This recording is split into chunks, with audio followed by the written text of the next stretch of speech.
ನಮ್ಮ ಸಂಸ್ಕೃತಿಯಲ್ಲಿ ಆಚರಣೆಗಳ ಬಗ್ಗೆ ಯಾಕೆ ಅಂತ ಕೇಳೋದು ತಪ್ಪಾ? ನಿಮ್ಗೆ ಯಾವತ್ತಾದ್ರೂ ಹೀಗನ್ಸಿದ್ಯಾ? ನಮ್ಮ ಮನೆಯಲ್ಲಿ ತುಂಬ ಆಚರಣೆಗಳನ್ನು ಮಾಡ್ತೀವಿ, ಆದರೆ ಯಾಕೆ ಅಂತ ಕೇಳಿದ್ರೆ ಹೀಗೆ ಮಾಡೋದು, ಇದೇ ನಮ್ಮ ಸಂಪ್ರದಾಯ ಅನ್ನುವಂತಹ ಉತ್ತರ ಬರುತ್ತೆ. ಹಾಗೇನಾಗತ್ತೆ ಗೊತ್ತಾ?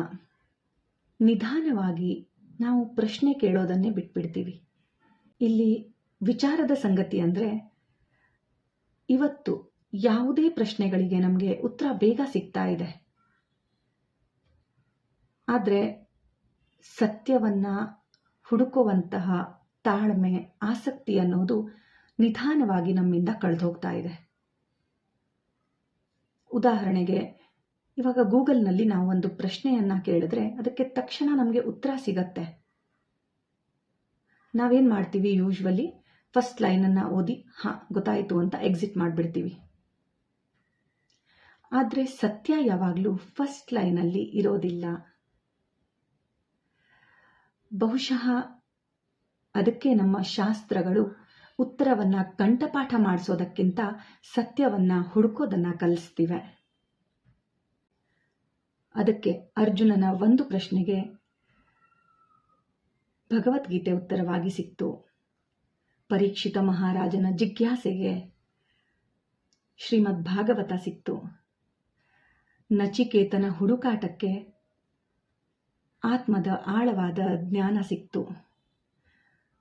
ನಮ್ಮ ಪರಂಪರೆಯಲ್ಲಿ ಜ್ಞಾನ ಅನ್ನೋದು ಯಾವಾಗಲೂ ಉತ್ತರದಿಂದ ಆರಂಭವಾಗಲಿಲ್ಲ.